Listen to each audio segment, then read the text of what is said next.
ಬಹಳ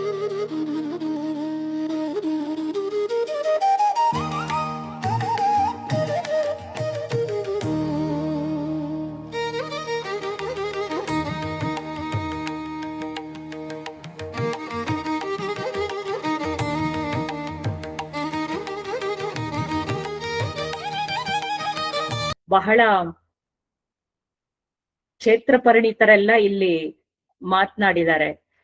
ನೀವು ಅವರ ಜ್ಞಾನಕ್ಕೆ, ಅವರ ಅಧ್ಯಯನಕ್ಕೆ, ಜೊತೆಗೆ ಅವರ ಶ್ರಮಕ್ಕೆ ಕಿವಿಯಾಗಿದ್ದೀರಿ, ಮನಸ್ಸನ್ನ ತೆರೆದಿಟ್ಟು ಕೇಳಿದ್ದೀರಿ. ಆದ್ರೆ ಅವರೆಲ್ಲರ ಅನುಭವದ ಮುಂದೆ ನನ್ನಂತಹ ಒಬ್ಬ ಚಿಕ್ಕ ವಯಸ್ಸಿನ ವ್ಯಕ್ತಿಯ ಅನುಭವ ಬಹಳ ಸಣ್ಣದು ಅಂತ ಭಾವಿಸ್ತಾನೆ. ನನ್ನ ಗುರುಗಳ ಒಂದು ವಾತ್ಸಲ್ಯಕ್ಕೆ ಗೌರವಪೂರ್ವಕವಾದ ನಮನವನ್ನ ಸಲ್ಲಿಸ್ತಾ ಇವತ್ತಿನ ಮೌಲ್ಯಗಳು ಮತ್ತು ಹರಿಶ್ಚಂದ್ರ ಕಾವ್ಯ ಅದರ ಬಗ್ಗೆ ನನಗೆ ತಿಳಿದಷ್ಟನ್ನ ಮಾತಾಡ್ಲಿಕ್ಕೆ ಪ್ರಯತ್ನ ಮಾಡ್ತೇನೆ. ಮೊಟ್ಟ ಮೊದಲಿಗೆ ಈ ಮಣ್ಣಿಗೆ, ಈ ಹರಿಶ್ಚಂದ್ರ ಕಾವ್ಯಕ್ಕೆ, ಜೊತೆಗೆ ಆ ಮೂಲಕ ಹರಿಶ್ಚಂದ್ರ ಕಂಡುಕೊಂಡಂತಹ ವಿಶ್ವಾತ್ಮಕ ಸತ್ಯಕ್ಕೆ, ಶಿವನಿಗೆ ವಂದಿಸ್ತಾ ಅದರ ಮೌಲ್ಯಗಳ ಬಗ್ಗೆ ನಾವು ಒಂದು ಸಣ್ಣ ನೋಟವನ್ನ ನೋಡ್ಲಿಕ್ಕೆ ಸಾಧ್ಯತೆಯನ್ನ ಕಲ್ಪಿಸ್ಕೊಳ್ಳೋಣ ಅಂತ ಹೇಳ್ತಾ ಮಾತು ಶುರು ಮಾಡ್ತೇನೆ. ಮೌಲ್ಯಗಳ ಮಾತು ಬಂದಾಗೆಲ್ಲ ನಾವು ಬೇರೆ ಬೇರೆ ಸಮಯದಲ್ಲಿ ಬೇರೆ ಬೇರೆ ನಿಟ್ಟಿನಲ್ಲಿ ಮಾತುಗಳು ಶುರುವಾಗ್ತವೆ. ಏನು ಹಾಗಿದ್ರೆ ಮೌಲ್ಯ ಅಂತಂದ್ರೆ ಏನು, ಅಥವಾ ಈ ಮೌಲ್ಯಗಳ ಬಗ್ಗೆ ನಾವು ಮಾತಾಡೋದಾದ್ರೆ ಹೇಗೆ ಮಾತನ್ನ ಆರಂಭಿಸ್ಬೇಕು ಅಂತನ್ನೋದು ಬಹಳ ಸೂಕ್ಷ್ಮವಾದಂತಹ ವಿಷಯ. ನಾನಿಲ್ಲಿ ಇವತ್ತು ಹರಿಶ್ಚಂದ್ರ ಕಾವ್ಯದ ಮೌಲ್ಯಗಳ ಬಗ್ಗೆ ಮಾತಾಡ್ತೇನೆ. ಬೇರೆ ಮೌಲ್ಯಗಳ ಬಗ್ಗೆ ನಾವು ಮಾತಾಡ್ತಾ ಹೋದ್ರೆ ಬಹಳಷ್ಟು ಸಂಗತಿಗಳು ನಮಗೆ ಜೊತೆ ಆಗ್ತವೆ. ಆದ್ರೆ ಸದ್ಯಕ್ಕೆ ನಾವು ಇವತ್ತು ಮಾತನಾಡ್ಲಿಕ್ಕೆ ಹೊರಟಿರುವಂತಹ ವಿಷಯ ಹರಿಶ್ಚಂದ್ರ ಕಾವ್ಯದ ಮೌಲ್ಯ ಅಂತ ಅಷ್ಟೇನೇನೆ. ಈ 1 ಗಂಟೆಯಲ್ಲಿ ನನಗೆ ಕೊಟ್ಟಿರುವಂತಹ ಸಮಯದಲ್ಲಿ ಅದು ಎಷ್ಟು ಸಾಧ್ಯ ಆಗತ್ತೆ ಅಷ್ಟು ಹೇಳ್ತೇನೆ. ಕಥೆ ನಿಮ್ಗೆ ಗೊತ್ತಿರುವಂತದ್ದೇ. ಕೇಳಿಸ್ತಾ ಇದೆಯಾ?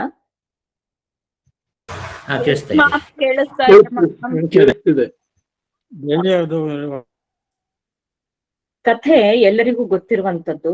ಆದ್ರೂ ಒಮ್ಮೆ ನೆನಪಿಸಿಕೊಳ್ಳೋದಾದ್ರೆ, ಹರಿಶ್ಚಂದ್ರ ಸತ್ಯಕ್ಕಾಗೆ ಆತ ತನ್ನ ಜೀವನವನ್ನ ಮುಡಿಪಾಗಿಟ್ಟಂತವನು, ಅಥವಾ ಸತ್ಯದ ಒಂದು ಹಾದಿಯಲ್ಲೇ ತನ್ನ ಬದುಕನ್ನ ಕ್ರಮಿಸಿದಂತವನು.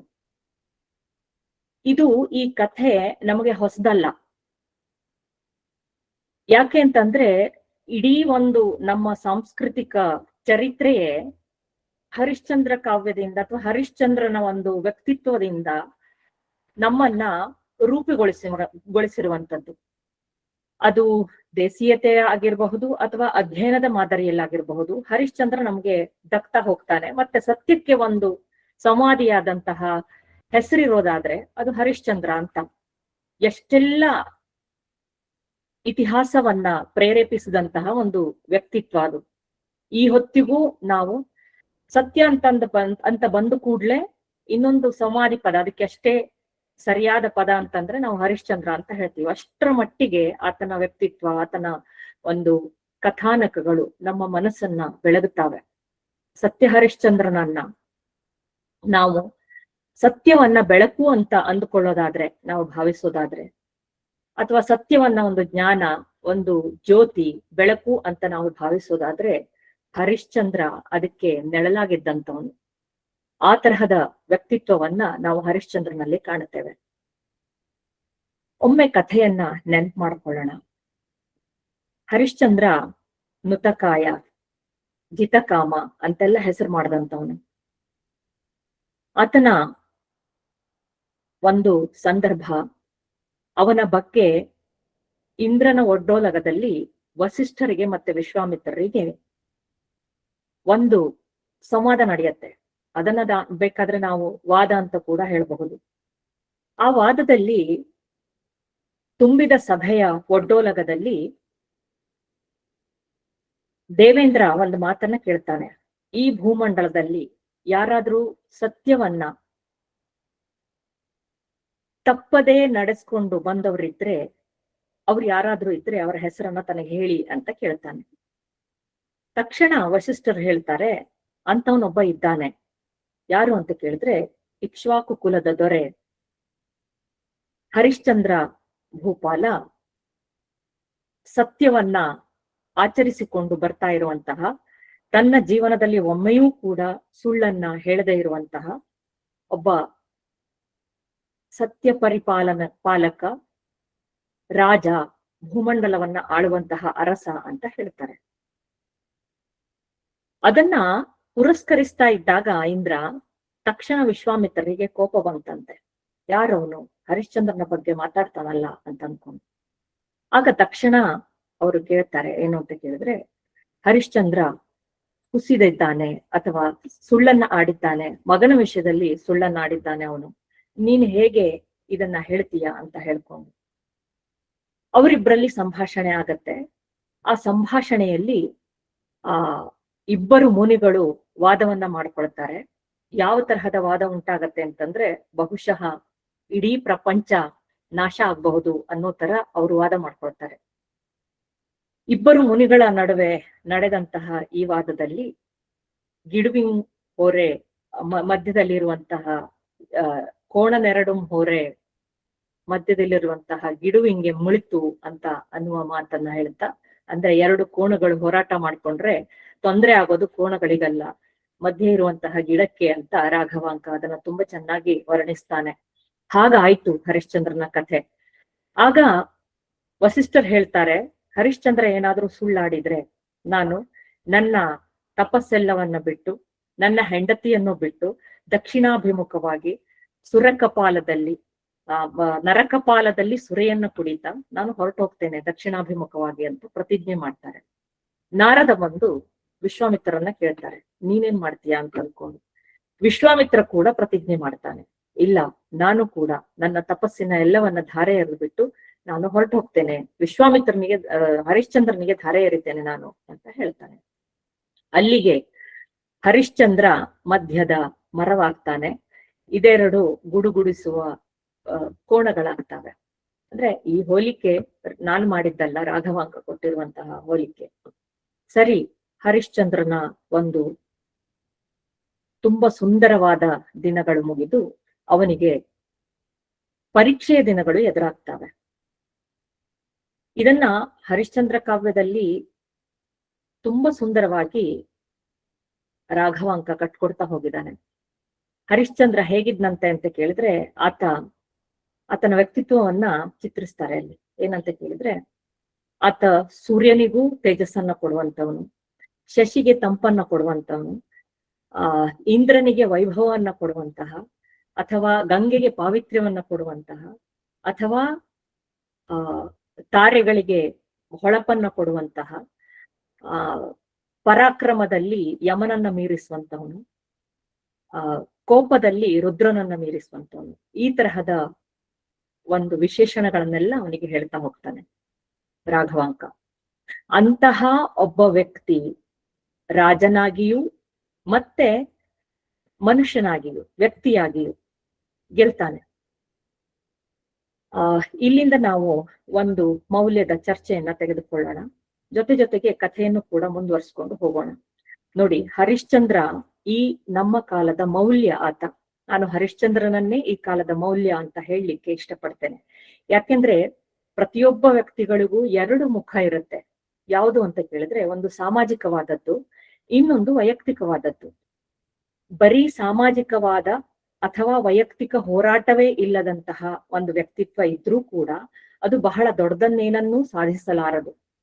ಅಥವಾ ಬರೀ ವೈಯಕ್ತಿಕವಾಗಿರುವಂತಹ ಸಾಮಾಜಿಕತೆಯ ಒಂದು ಸ್ಪರ್ಶವೇ ಇಲ್ಲದೆ ಇರುವಂತಹ ಮೌಲ್ಯ ಕೂಡ ಬಹಳ ದೊಡ್ಡದನ್ನೇನನ್ನಾದ್ರೂ ಕೂಡ ಸಾಧಿಸಲು ಆಗದೆ ಇರುವಂತದ್ದು. ಹರಿಶ್ಚಂದ್ರನನ್ನ ನೋಡಿದ್ರೆ ಯಾಕೆ ಅವನೇ ಒಬ್ಬ ಮೌಲ್ಯ ಆಗ್ತಾನೆ ಅಥವಾ ಅವನೇ ಒಂದು ಮೌಲ್ಯ ಅಂತ ಕರೆಸ್ಕೊಳ್ತಾನೆ ಅಂತಂದ್ರೆ, ಸಾಮಾಜಿಕತೆ ಅಥವಾ ವೈಯಕ್ತಿಕತೆ ಎರಡೂ ಕೂಡ ತುಂಬಾ ಉನ್ನತ ಮಟ್ಟದಲ್ಲಿ ಸಾಧನೆ ಮಾಡಿದಂತಹ ಒಬ್ಬ ವ್ಯಕ್ತಿ ಹರಿಶ್ಚಂದ್ರ. ಅವನು ರಾಜನಾಗಿಯೂ ಗೆದ್ದಿದ್ದಾನೆ, ವ್ಯಕ್ತಿಯಾಗಿಯೂ ಗೆದ್ದಿದ್ದಾನೆ. ರಾಜನಾಗಿ ಹೇಗೆ ಗೆಲ್ಲುವಿಕೆ ಆತನದ್ದು ಅಂತ ಕೇಳಿದ್ರೆ, ತನ್ನ ಪ್ರಜೆಗಳನ್ನ ಆತ ಅಷ್ಟು ಪ್ರೀತಿಯಿಂದ ನೋಡ್ಕೊಳ್ತಾನೆ. ಅವನ ಕಾಲದಲ್ಲಿ ಅಥವಾ ಅವನ ಸಾಮ್ರಾಜ್ಯದಲ್ಲಿ ಎಲ್ಲಿಯೂ ಕೂಡ ಅಸತ್ಯ ಅಂತ ಅನ್ನೋದೇ ಇರ್ಲಿಲ್ವಂತೆ. ಯಥಾ ರಾಜ ತಥಾ ಪ್ರಜಾ ಅಂತ ಹೇಳ್ತಾರಲ್ಲ, ಇಡೀ ಅವನ ಒಂದು ರಾಜ್ಯದಲ್ಲಿ, ಸಾಮ್ರಾಜ್ಯದಲ್ಲಿ ಹುಸಿ ನುಡಿಯವರು ಇರ್ಲಿಲ್ಲ ಅಂತನ್ನುವಂತಹ ಮಾತನ್ನ ರಾಘವಾಂಕನ ಹರಿಶ್ಚಂದ್ರ ಚರಿತೆಯಲ್ಲಿ ನಾವು ಕಾಣ್ಲಿಕ್ಕೆ ಸಾಧ್ಯತೆ ಇದೆ ಅಂತ ಅನ್ನೋದು. ಈ ಹರಿಶ್ಚಂದ್ರ ವ್ಯಕ್ತಿಯಾಗಿ ಹೇಗೆ ಗೆಲ್ತಾನೆ ಅಂತಂದ್ರೆ, ಅವನ ಆತ್ಮಕ್ಕೆ ಒಂದು ದಾರಿ ಇದೆ, ಅವನ ಮನಸ್ಸಿಗೊಂದು ದಾರಿ ಇದೆ, ಅವನ ಚಿತ್ತಕ್ಕೊಂದು ದಾರಿ ಇದೆ. ಆತ ಹೇಗೆ ರಾಜನಾಗಿ ಪರಾಕ್ರಮಿಯಾಗಿ ತನ್ನ ರಾಜ್ಯವನ್ನ ಸಲಹಿದಾನೋ, ಹಾಗೆ ತನ್ನ ಆತ್ಮದಲ್ಲಿಯೂ ಕೂಡ ಆತ ಸತ್ಯವನ್ನ ಬಿಡದೆ ಗೆದ್ದು ಹೋಗಿದ್ದಾನೆ. ಅವನ ವೈಯಕ್ತಿಕ ದಾರಿ ಯಾವುದು ಅಂತ ಕೇಳಿದ್ರೆ, ಹರನೆಂಬುದೇ ಸತ್ಯ, ಸತ್ಯನೆಂಬುದೇ ಹರನ್. ಅಂದ್ರೆ ಶಿವ ಮತ್ತು ನಾವು ಹೇಳ್ತೀವಲ್ಲ, ಸತ್ಯಂ ಶಿವಂ ಸುಂದರಂ ಅಂತ ಅನ್ಕೊಂಡು, ಶಿವನೇ ಸತ್ಯ, ಸತ್ಯವೇ ಶಿವ, ಸತ್ಯ ಮತ್ತು ಶಿವ ಎರಡು ಸುಂದರ ಅಂತ. ಸೌಂದರ್ಯ ಅಂತ ಅನ್ನೋದಾದ್ರೆ ಅದು ಶಿವನೇ, ಸೌಂದರ್ಯ ಅಂತ ಅನ್ನೋದಾದ್ರೆ ಅದು ಸತ್ಯವೇ. ಸತ್ಯ ಶಿವನೂ ಹೌದು, ಸೌಂದರ್ಯವೂ ಹೌದು. ಅದು ದಕ್ಕಿದ್ದಾದ್ರೆ ಯಾರಿಗೆ ದಕ್ಕಿತು ಅಂತ ಕೇಳಿದ್ರೆ, ಅದು ಹರಿಶ್ಚಂದ್ರನಿಗೆ ದಕ್ಕಿತು ಅಂತ.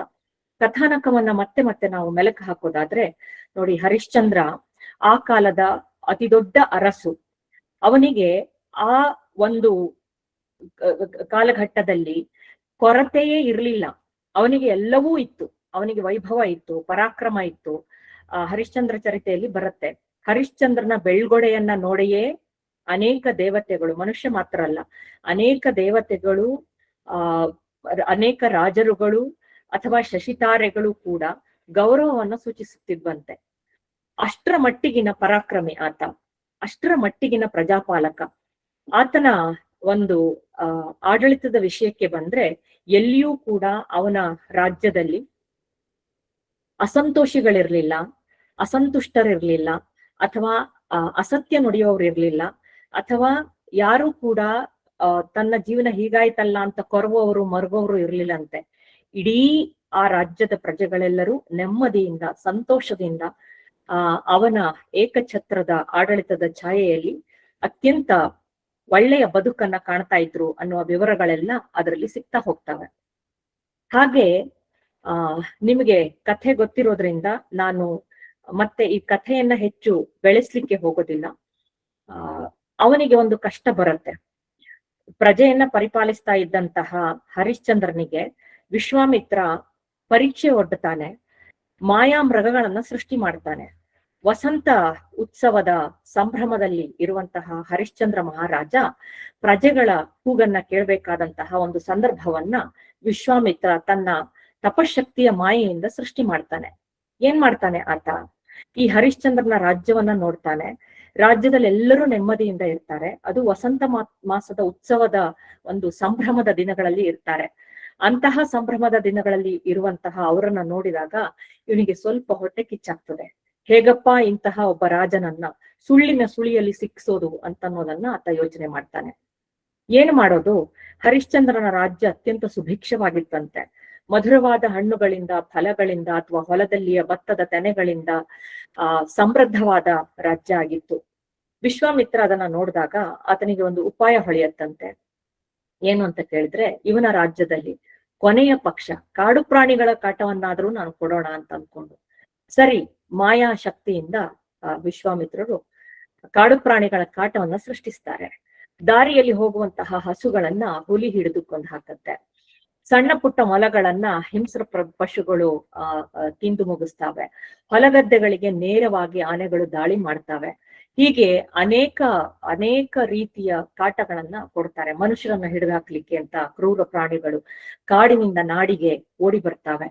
ಇಂತಹ ಸಂದರ್ಭದಲ್ಲಿ ಎಲ್ಲ ಜನರು, ಪುರಜನರು ಹರಿಶ್ಚಂದ್ರನ ಒಂದು ಒಡ್ಡೋಲಕ್ಕೆ ಬಂದು, ಅಥವಾ ಅವನ ಉದ್ಯಾನದಲ್ಲಿ ಇದ್ದ, ಆವಾಗ ವಸಂತ ಮಾಸದ ಕಾರ್ಯಕ್ರಮಗಳು ಜರುಗುತ್ತಾ ಇತ್ತು, ಅಂತಹ ಒಂದು ಸಂಭ್ರಮದ ದಿನದಲ್ಲಿದ್ದ ಅಲ್ಲಿಗೆ ಬಂದು ಪುರಜನರು ಭಿನ್ನಹವನ್ನ ಮಾಡ್ಕೊಳ್ತಾರೆ. ಹೀಗೆ ಪ್ರಾಣಿಗಳು ಬಂದು ಕಾಟ ಕೊಡ್ತಾ ಇದ್ದಾವೆ, ದಯವಿಟ್ಟು ನಮ್ಮನ್ನ ಅವುಗಳಿಂದ ರಕ್ಷಿಸು ಅಂತ ಹೇಳಿ. ಸರಿ, ಆತ ಬೇಟೆಗೆ ಸಿದ್ಧನಾಗ್ತಾನೆ ಹರಿಶ್ಚಂದ್ರ. ಇಡೀ ತನ್ನ ಶರಭ ಪರಿವಾರವನ್ನು, ಅನೇಕ ಸೈನಿಕರನ್ನು, ಜೊತೆಗೆ ಮಂತ್ರಿ ಸತ್ಯಕೀರ್ತಿಯನ್ನು, ಹೆಂಡತಿ ಚಂದ್ರಮತಿಯನ್ನು, ಮಗ ರೋಹಿತಾಶ್ವನನ್ನು ಕರೆದುಕೊಂಡು ಆತ ಮೃಗಯಾ ಬೇಟೆಗೆ ಅಂತ ಹೋಗ್ತಾನೆ. ಈ ಮೃಗಯಾ ಬೇಟೆ ಅವನ ಇಡೀ ಜೀವನದ ಒಂದು ತಿರುವುಗಳಲ್ಲಿ ಒಂದಾಗತ್ತೆ. ಹೋದಾಗ ಅಲ್ಲಿ ಬೇಟೆ ಆಡ್ತಾರೆ. ಬಹುತೇಕ ಪ್ರಾಣಿಗಳು ಈತನ ಬಲಾಢ್ಯ ಸೈನ್ಯದ ಅಥವಾ ಶರಭ ಸೈನ್ಯದ ಒಂದು ಕೈಯಲ್ಲಿ ಹತವಾಗ್ತವೆ. ಆದ್ರೆ ವಿಶ್ವಾಮಿತ್ರ ಇನ್ನೊಂದು ಸೃಷ್ಟಿ ಮಾಡಿರ್ತಾನೆ. ಏನು ಅಂತಂದ್ರೆ ಒಂದು ಮಾಯಾ ಎಕ್ಕಲ ಅಂತಂದ್ರೆ ಘೇಂಡಾಮೃಗ ಅಂತ ನಾವು ಹೇಳ್ತೀವಿ, ಆದ್ರೆ ಹಂದಿ ಅಂತ ಕೂಡ ಅದನ್ನ ನಾವು ಭಾವಿಸಬಹುದು. ಆ ಹಂದಿ ಹೇಗಿರುತ್ತೆ ಅಂತ ಕೇಳಿದ್ರೆ ಇಡೀ ಆತನ ಶರಭ ಪಡೆಯನ್ನ ನಾಶ ಮಾಡ್ತಾ ಹೋಗುತ್ತೆ. ನಾಶ ಮಾಡ್ತಾ ಹೋದಾಗ ಹರಿಶ್ಚಂದ್ರನ ಹತ್ರ ಅವರು ಓಡ್ ಬರ್ತಾರೆ. ಹೇಗಿತ್ತಂತೆ ಹಂದಿ ಅಂತ ಕೇಳಿದ್ರೆ ಅದು ಮಾಯಾ ಹಂದಿ ಆಗಿದ್ರಿಂದ ಸಾಮಾನ್ಯ ಹಂದಿ ತರ ವರ್ತಿಸ್ತಾ ಇರ್ಲಿಲ್ಲ. ಎಲ್ಲರನ್ನ ಸಿಗದು ಹಾಕೋದು, ಆಮೇಲೆ ಹೊಟ್ಟೆ ಬಗದ್ ಹಾಕೋದು, ಜೀವ ತೆಗೆಯೋದು, ಅಥವಾ ಬಾಣಗಳಿಂದ ಚುಚ್ಚಿಸ್ಕೊಂಡಿದ್ರು ಅದಕ್ಕೆ ಏನೂ ಆಗದೆ ಇರೋದು, ಬಾಯಿ ಹರ್ಕೊಂಡಿದ್ರು ಅಥವಾ ಕೈಕಾಲು ನಡಕ ಬಂದ್ರು ಅದು ಒಂದು ವಿಚಿತ್ರವಾಗಿ ಭೂತದ ತರ ನಡ್ಕೊಳ್ಳೋದು, ಹೀಗೆ ಮಾಡ್ತಾ ಇತ್ತಂತೆ. ಅದನ್ನ ನೋಡಿದಂತಹ ಜೀವ ಭಯದಿಂದ ಕಂಗಾಲದಂತಹ ಶರಭ ಬೇಟೆಗಾರರೆಲ್ಲರೂ ಕೂಡ ಬಂದು ಹರಿಶ್ಚಂದ್ರನಿಗೆ ಅದನ್ನ ಭಿನ್ನವಿಸಿಕೊಳ್ತಾರೆ. ನಮ್ಮ ಹತ್ರ ಅದನ್ನ ಕೊಲ್ಲಲಿಕ್ಕೆ ಸಾಧ್ಯ ಇಲ್ಲ, ಜೀವ ಉಳಿಸ್ಕೊಂಡು ಬಂದ್ರೆ ಸಾಕಾಗಿದೆ ಅಂತ ಹೇಳಿ ಹರಿಶ್ಚಂದ್ರ ಅದನ್ನ ಬೆನ್ನಟ್ಟಿ ಹೋಗ್ತಾನೆ. ಬೆನ್ನಟ್ಟಿ ಹೋದಾಗ ಅಲ್ಲಿ ಏನಾಗತ್ತೆ ಅಂತ ಕೇಳಿದ್ರೆ ಆತ ಆ ಶರಭವನ್ನ ಬೆನ್ನಟ್ಟಿ ಮುಂದಕ್ಕೆ ಹೋಗ್ತಾನೆ. ಅದು ಓಡ್ ಹೋಗತ್ತೆ. ಅದು ವಿಶ್ವಾಮಿತ್ರನ ಆಶ್ರಮವನ್ನ ಪ್ರವೇಶ ಮಾಡತ್ತೆ. ಇವನಿಗದು ಗೊತ್ತಾಗೋದಿಲ್ಲ. ಮಧ್ಯೆ ತುಂಬಾ ಆಯಾಸ ಆಗತ್ತೆ. ಅದನ್ನ ಪೂರ್ತಿಯಾಗಿ ಆತನ ಹತ್ರ ಬೇಟೆ ಆಡ್ಲಿಕ್ಕೆ ಆಗೋದಿಲ್ಲ. ಆಯಾಸದಿಂದ, ನೀರಡಿಕೆಯಿಂದ ಮತ್ತೆ ತುಂಬಾ ಬಳಲಿಕೆಯಿಂದ ತುಂಬಾ ಬೆವರು ಬರ್ತಾ ಇರತ್ತೆ ಅವನಿಗೆ. ಒಂದು ಜಾಗ ಹಿಡ್ಕೊಂಡು ಅಲ್ಲೇ ಕುತ್ಕೋಣ ಅಂತ ಭಾವಿಸ್ತಾನೆ. ಸತ್ಯಕೀರ್ತಿ ಮಂತ್ರಿಯನ್ನ ಕೇಳ್ತಾನೆ. ಅವನು ಇದೇ ಜಾಗ ಪ್ರಶಸ್ತವಾದದ್ದು, ವಿಶ್ರಾಂತಿ ತಗೋ ಅಂತ ಹೇಳ್ತಾನೆ. ಹೆಂಡತಿಯ ಕಾಲ ಮೇಲೆ ತಲೆ ಇಟ್ಟು ಆತ ನಿದ್ದೆ ಹೋಗ್ತಾನೆ. ನಿದ್ದೆ ಹೋದಾಗ ಏನಾಗತ್ತೆ ಅಂತ ಕೇಳಿದ್ರೆ ಅವನಿಗೆ ವಿಚಿತ್ರವಾದ ಒಂದು ಕನಸು ಬೀಳತ್ತೆ. ಏನು ಕನಸು ಅಂತ ಕೇಳಿದ್ರೆ ತಾನು ಸಿಂಹಾಸನದ ಮೇಲೆ ಕೂತಿದ್ದೇನೆ, ಗುಡುಗುಡಿಸ್ತಾ ಇರುವಂತಹ ಒಬ್ಬ, ಇದೇ ಮಾತು ಹರಿಶ್ಚಂದ್ರ ಕಾವ್ಯದಲ್ಲಿ ರಾಘವಾಂಕ ಹೇಳಿದ್ದು, ಗುಡುಗುಡಿಸ್ತಾ ಒಬ್ಬ ಮುನಿ ಆತನ ಸಿಂಹಾಸನದ ಹತ್ರ ಬರ್ತಾನಂತೆ. ಬಂದು ಸಿಂಹಾಸನ ಅವನ ಅರಮನೆಯ ಮಣಿಮಂಟಪದ ಕಂಬಗಳನ್ನೆಲ್ಲ ಕಡಿದು ಆ ಕಂಬ ಬೀಳ್ತಾ ಇರುವಾಗ ಸಿಂಹಾಸನದ ಹತ್ರ ಬಂದು ಹರಿಶ್ಚಂದ್ರನನ್ನ ಕೈ ಹಿಡಿದು ಎಳೆದು ಕೆಳಕ್ಕೆ ನೂಕಿ ಅವನ ಎದೆಯ ಮೇಲೆ ಕಾಲಿಡ್ತಾನೆ ಅಂತ ಕನಸಾಗತ್ತೆ. ಆ ಕಾಲಿಟ್ಟಾಗ ಆ ಹರಿಶ್ಚಂದ್ರ ನೆಲಕ್ಕೆ ಬಿದ್ದು ಒದ್ದಾಡ್ತಾ ಇರುವಾಗ ಅವನ ಎದೆಯ ಮೇಲೆ ಒಂದು ಕಾಗೆ ಬಂದು ಕುಳಿತ ಹಾಗೆ, ಅದು ಜೋರಾಗಿ ಕೂಗಿದ ಹಾಗೆ, ಜೊತೆಗೆ ಅವನು ಇದರಿಂದ ಭಯಗೊಂಡು ತತ್ತರಿಸಿದ ಹಾಗೆ, ನಂತರ ಆ ಭಯದಿಂದ ಈಚೆ ಬಂದು ಆತ ಒಂದು ದೊಡ್ಡ ಪರ್ವತದ ನೆತ್ತಿಯನ್ನ ಏರಿ ಅಲ್ಲಿ ಒಂದು ಮಣಿಗ್ರಹವನ್ನ ಹೊಕ್ಕ ಹಾಗೆ ಆತ ಕನಸು ಕಾಣ್ತಾನೆ. ಕನಸು ಕಂಡು ಇದೇನು ಕನಸು ಅಂತ ಬೆಚ್ಚಿ ಎದ್ದಾಗ ಚಂದ್ರಮತಿ ಹೇಳ್ತಾಳಂತೆ. ಚಂದ್ರಮತಿಗೆ ಆತ ಹೇಳ್ತಾನೆ. ಅದು ಚಂದ್ರಮತಿ ಆತನನ್ನ ನೋಡ್ತಾಳೆ. ಆತನನ್ನ ನೋಡಿದಾಗ ಅವಳಿಗೆ ಆಶ್ಚರ್ಯ ಆಗತ್ತೆ. ತನ್ನ ಗಂಡ ಬೆದರಿದ್ದನ್ನ ಮೊಟ್ಟ ಮೊದಲ ಬಾರಿಗೆ ಆ ಹೆಣ್ಣು ನೋಡ್ತಾಳೆ. ಇಷ್ಟೇಕೆ ಹರಿಶ್ಚಂದ್ರ ಹೆದರ್ಕೊಂಡಿದ್ದಾನೆ ಅಂತ ಅನ್ನೋದು ಅವಳ ಒಂದು ಪ್ರಶ್ನೆ ಆಗತ್ತೆ. ಕೇಳ್ತಾಳೆ, ನಿನ್ನ ಏಕಛತ್ರದ ಛಾಯೆಯಲ್ಲಿ ಇವತ್ತು ಇಷ್ಟೊಂದು ಜನ ಇದ್ದಾರೆ, ಅಂತಹ ಜನರ ನಡುವೆ ನೀನು ಈ ಒಂದು ಭಯ ಅಂತ ಅನ್ನೋದನ್ನ ಕಾಣ್ಲೇ ಇಲ್ಲ. ರಾಜರುಗಳೆಲ್ಲರೂ ಕೂಡ ನಿನ್ನ ಒಂದು ಕಾಲು ಬೆರಳಿನ ನೆರಳಲ್ಲಿ, ಉಗುರಿನ, ಅವರ ಕಿರೀಟ ಅವನ ಕಾಲ ಬೆರಳಿನ ಉಗುರಿನ ಒಂದು ನೆರಳು ಬೀಳ್ತಿತ್ತಂತೆ. ಅಷ್ಟರ ಮಟ್ಟಿಗೆ ಆತನನ್ನ ನೋಡಿದ್ರೆ ಭಯ ಮತ್ತು ಭಕ್ತಿ. ಹೀಗಿರುವಾಗ ಹರಿಶ್ಚಂದ್ರನ ಮುಖದಲ್ಲಿ ಒಂದು ಸಣ್ಣ ಭಯವನ್ನ ಕಂಡ್ಲಲ್ಲ, ಅವಳಿಗೆ ಆಶ್ಚರ್ಯ ಆಗತ್ತೆ. ಕೇಳ್ತಾಳೆ ಗಂಡನನ್ನ, ಯಾಕೆ ಕನಸು ಕಂಡು ಯಾಕೆ ಹೀಗೆ ಬೆಚ್ಚಿ ಬಿದ್ದು ಎಚ್ಚರಾದರಿ ಅಂತ. ಹರಿಶ್ಚಂದ್ರ ಹೀಗೆ ಬಿದ್ದಿರುವಂತಹ ತನ್ನ ಕನಸನ್ನ ಹೆಂಡತಿಯ ಹತ್ರ ನಿವೇದಿಸಿಕೊಳ್ತಾನೆ. ಅವನನ್ನ ಸಂತೈಸ್ತಾ ಅವಳು ಹೇಳಿದ್ಲಂತೆ, ಎಷ್ಟು ಚಂದದ ಮಾತು ನೋಡಿ ಅದು. ನೀನು ಅವಳಿಗೆ ಗೊತ್ತಾಗತ್ತೆ ಹರಿಶ್ಚಂದ್ರನ ಈ ಕನಸಿಗೆ ಏನ್ ಅರ್ಥ ಅಂತ ಅನ್ನೋದು ಅವಳಿಗೆ ಗೊತ್ತಾಗತ್ತೆ. ಏನಂತ ಕೇಳಿದ್ರೆ, ನೋಡು, ನಾಳೆ ಈ ಈ ಈ ನೀನು ಗುರುವಾಜ್ಞೆಯನ್ನ ಬಿಟ್ಟು ಬಂದೆ. ಅದನ್ನ ಮತ್ತೊಂದ್ಸಲ ಹೇಳ್ತೀನಿ, ಅವನು ಏನು ಗುರುವಾಜ್ಞೆಯನ್ನ ಮೀರಿದ ಅಂತ ಅನ್ನೋದನ್ನ. ಅದನ್ನ ಈಗ ಹೇಳಲಿಲ್ಲ ನಾನು.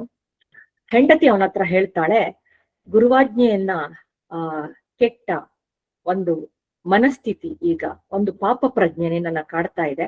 ಅದಾಗಲೇ ಕನಸು ಕಂಡಿದೀಯಾ? ಈ ಕನಸಿನ ಅರ್ಥ ಏನೇ ಇರ್ಲಿ, ನೀನು ನಾಳೆ ನಿನ್ನ ಸಾಮ್ರಾಜ್ಯಕ್ಕೆ ಅಥವಾ ನಿನ್ನ ಹೆಂಡತಿಯಾದ ನನಗೆ ಅಥವಾ ನಿನ್ನ ಮಗನಾದಂತಹ ರೋಹಿತಾಶ್ವನಿಗೆ ಅಥವಾ ನಿನ್ನ ರಾಜ್ಯಕ್ಕೆ, ಸೇನೆಗೆ, ಚತುರಂಗ ಬಲಕ್ಕೆ, ಐಶ್ವರ್ಯಕ್ಕೆ, ಭೋಗಕ್ಕೆ, ನುತಕೀರ್ತಿಗೆ ಅಥವಾ ನಿನ್ನ ಮಂತ್ರಿಗೆ ಯಾರಿಗೆ ಕೇಡಾದರೂ ನೀನು ಏನನ್ನೂ ಧೃತಿಗೆಡಬೇಡ, ಧೈರ್ಯಗೆಡಬೇಡ. ನೀನು ಸತ್ಯದ ದಾರಿಯನ್ನ ಏನ ತುಳಿತಾ ಇದ್ದೀಯ ಅದನ್ನ ಮಾತ್ರ ಬಿಡಬೇಡ ಅಂತ ಹೇಳ್ತಾಳೆ. ನನಗೆ ಮೌಲ್ಯ ಅಂತ ಬಂದಾಗ, ಯಾರು ನಮ್ಮ ಹತ್ರ ಇರ್ತಾರಲ್ಲ ಅವರು ನಮ್ಮ ಉನ್ನತವಾದ ಅಥವಾ ಉತ್ಕೃಷ್ಟವಾದ ದಾರಿಯನ್ನ ಪೋಷಿಸುವವರಾಗಿದ್ರೆ ಅದು ಹೇಗೆ ಒಂದು ಯಶಸ್ಸಿನತ್ತ ನಮ್ಮನ್ನ ಕೊಂಡೊಯ್ಯತ್ತೆ ಅಂತ ಅನ್ನಕ್ಕೆ ಇದು ಒಂದು ಗಟ್ಟಿಯಾದ ಉದಾಹರಣೆಯಾಗಿ ನಮ್ಮ ಮುಂದೆ ನಿಲ್ಲತ್ತೆ.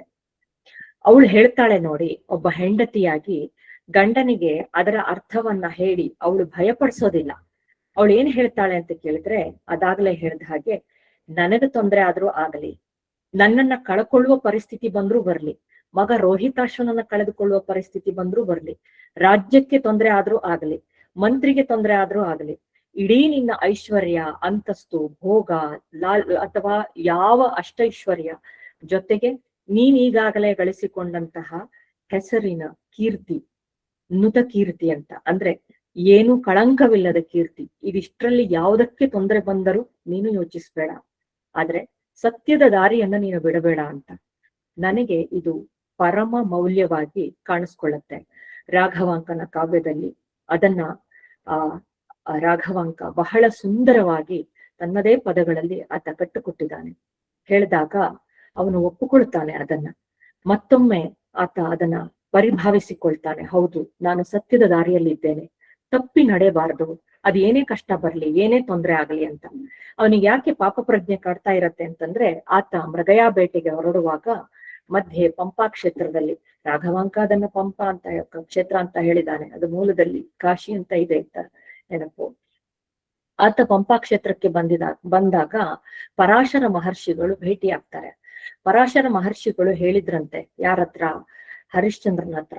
ನೋಡು, ಮುಂದೆ ಆಗಬಹುದಾದ ಅನಾಹುತಗಳು ತುಂಬಾ ಇದ್ದಾವೆ, ವಿಶ್ವಾಮಿತ್ರನ ಆಶ್ರಮದ ಒಂದು ಆವರಣಕ್ಕೆ ಅಪ್ಪಿತಪ್ಪಿಯೂ ಪ್ರವೇಶ ಮಾಡಬೇಡ, ಆತ ನಿನ್ನನ್ನ ಕಂಗೆಡಿಸಿ ಬಿಡಬಹುದು ಅನ್ನುವಂತಹ ಒಂದು ಮಾತನ್ನ ಪರಾಶರರಿಂದ ಇವನು ಕೇಳಿದ್ದ. ಪರಾಶರ ಯಾರು ಅಂತಂದ್ರೆ ವಸಿಷ್ಠರ ಮೊಮ್ಮಗ. ಆ ಪರಾಶರರು ಹೇಳಿದ ಮಾತನ್ನ ಈತ ಮರೆತು ಬಿಟ್ನಲ್ಲ, ಮರೆತು ವಿಶ್ವಾಮಿತ್ರರ ಆಶ್ರಮದ ಆವರಣಕ್ಕೆ ಆತ ಪ್ರವೇಶ ಮಾಡ್ಬಿಟ್ಟಿದ್ದಾನೆ. ಮೃಗಯಾ ಬೇಟೆಯ ಸಂದರ್ಭದಲ್ಲಿ ಅವನಿಗೆ ಗೊತ್ತಿಲ್ಲದೆ ಹೋದ ಹಾಗೆ ಈ ವಿಶ್ವಾಮಿತ್ರರ ಆಶ್ರಮದ ಆವರಣ ಪ್ರವೇಶ ಆಗ್ಬಿಟ್ಟಿತ್ತು ಹರಿಶ್ಚಂದ್ರನಿಗೆ. ಅದು ಅವನಿಗೆ ಕಾಡ್ತಾ ಇರುವಾಗ ಆತ ಹೀಗೆ ಅಂದ್ಕೊಳ್ತಾನೆ, ನಾನು ಗುರುವಾಜ್ಞೆಯನ್ನ ತಪ್ಪಿದೆ, ನನಗೆ ಮುಂದೆ ಅನಾಹುತಗಳು ಆಗಲಿವೆ ಅಂತ ಅಂದ್ಕೊಂಡು. ಹೇಗಿತ್ತಂತೆ ಆಶ್ರಮದ ಪರಿಸರ?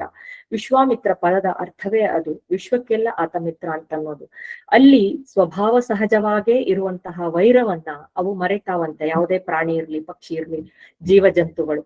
ಅಂದ್ರೆ ಹಾವು ಮತ್ತು ಕಪ್ಪೆ ಸ್ನೇಹದಿಂದ ಇರ್ತಾವಂತೆ ಆ ವಾತಾವರಣದಲ್ಲಿ.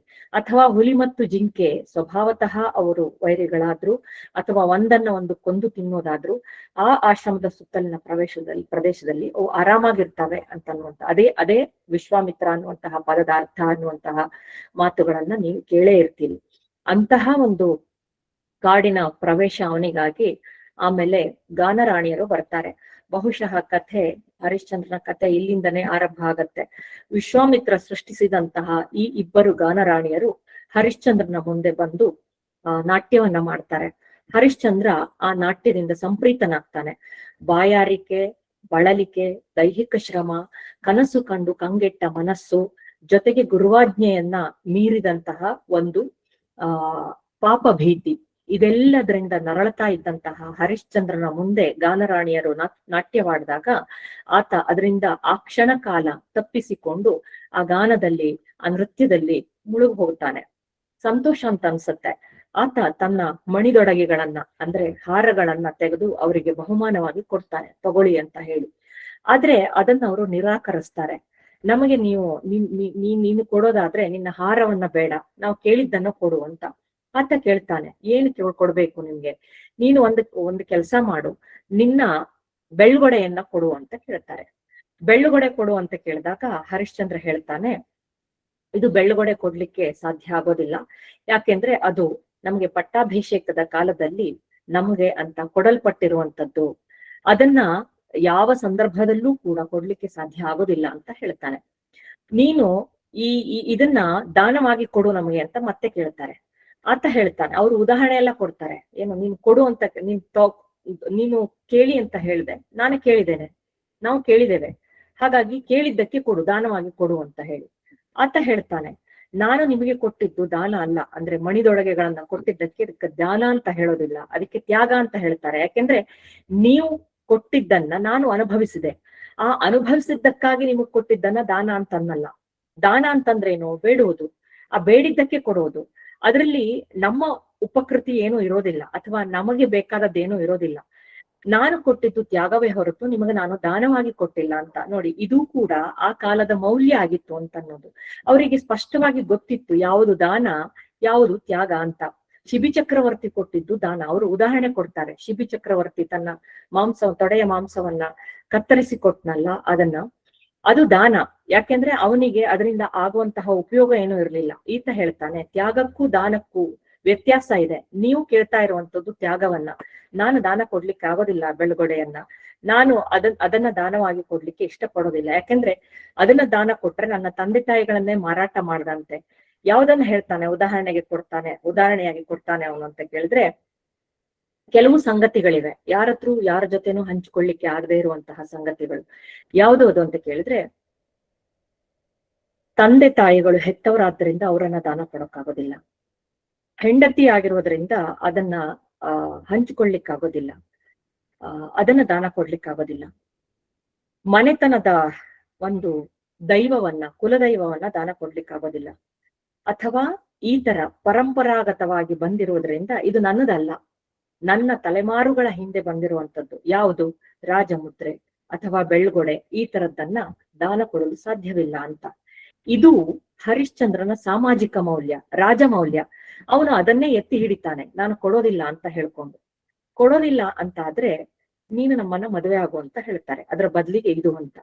ಮದುವೆ ಆಗೋದಿಲ್ಲ ಅಂತ ನಿರಾಕರಿಸ್ತಾನೆ. ಈ ಕಥೆಯ ಈ ಭಾಗ ನಿಮ್ಗೆ ಗೊತ್ತಿದೆ. ನಿರಾಕರಿಸ್ತಾನೆ. ನೀನು ನಿರಾಕರಿಸಿದ್ರೆ ನಾವು ಅದನ್ನ ಕೇಳೋದಿಲ್ಲ, ನೀನು ನಮಗೆ ತೊಂದರೆ ಕೊಟ್ಟೆ, ನೀನ್ ನಮ್ಗೆ ಹಿಂಸೆ ಮಾಡ್ದೆ ಅಂತ ಹೇಳಿ ನಾವು ಜಗತ್ತಿನೆಲ್ಲೆಡೆ ಸಾರ್ತಾ ಬರ್ತೇವೆ, ಮೋಸ ಮಾಡದೆ ಅಂತ ಹೇಳಿ ಸಾರ್ತಾ ಬರ್ತೇವೆ, ನಿನ್ನನ್ನ ದೂರ್ತಾ ಬರ್ತೇವೆ ಅಂತ ಹೇಳಿ ಅವನನ್ನ ಪೀಡಿಸಿದಾಗ ಅವನು ಚಿಮ್ಮಟಿಕೆಯನ್ನ ಎತ್ತಿ ಹೊಡಿಲಿಕ್ಕೆ ಹೋಗ್ತಾನೆ.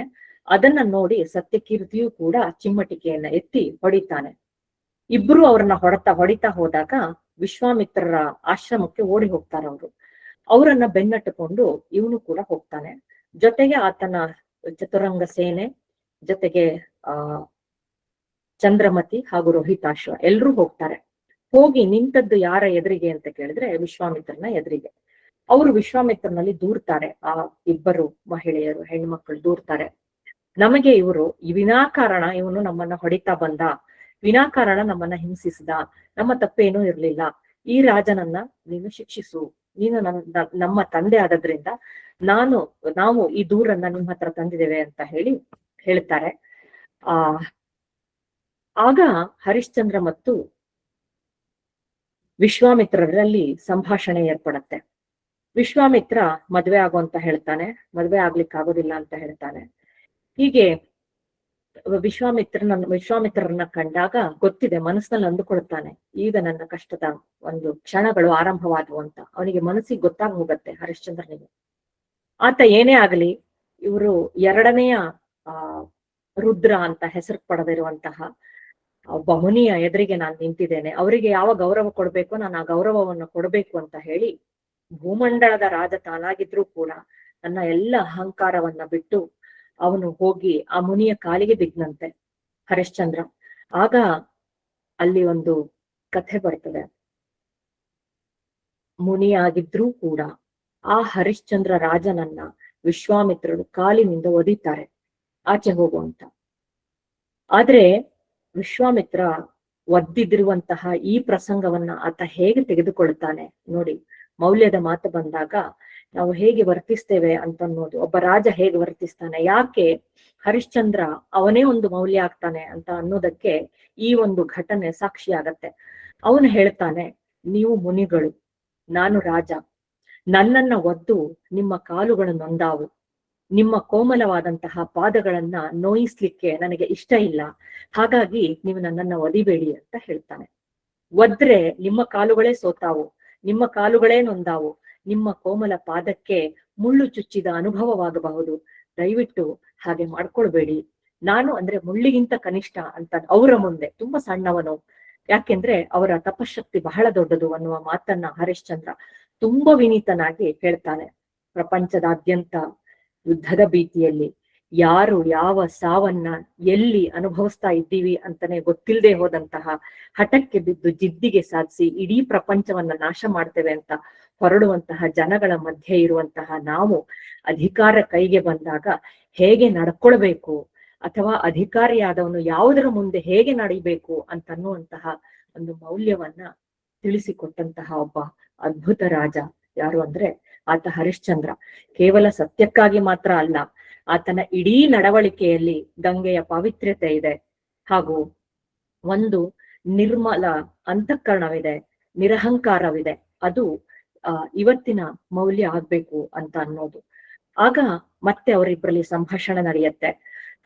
ವಿಶ್ವಾಮಿತ್ರ ಹೇಳ್ತಾನೆ, ತನ್ನ ಹೆಣ್ಣು ಮಕ್ಕಳನ್ನ ಮದುವೆ ಆಗುವಂತ.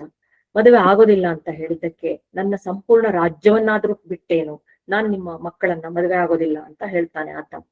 ಹೇಳಿದಾಗ ಹಾಗಿದ್ರೆ ರಾಜ್ಯ ಕೊಡು ಅಂತ ಕೂತ್ಕೊಳ್ತಾರೆ. ನಾನು ರಾಜ್ಯ ಕೊಡ್ತೀನಿ ಅಂತ ಹೇಳಲಿಲ್ಲ ಅಂತ ಹೇಳ್ತಾನೆ, ನನ್ನ ಮಾತನ್ನ ನೀವು ತಪ್ಪು ಭಾವಿಸಿದ್ರಿ ಅಂತ.